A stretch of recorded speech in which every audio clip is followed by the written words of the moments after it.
You ask Tiger to solve. This deals with linear equations with one unknown.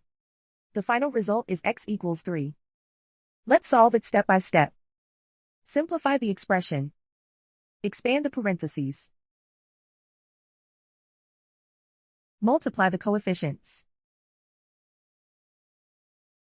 Simplify the arithmetic. Group all x terms on the left side of the equation.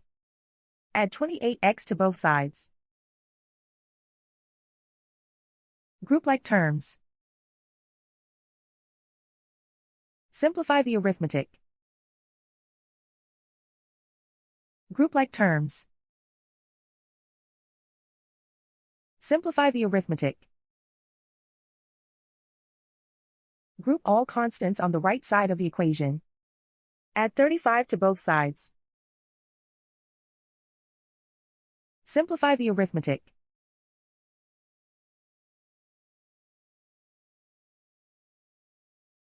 Isolate the x. Divide both sides by 21. Simplify the fraction. Find the greatest common factor of the numerator and denominator. Factor out and cancel the greatest common factor. And so the final result is x equals 3.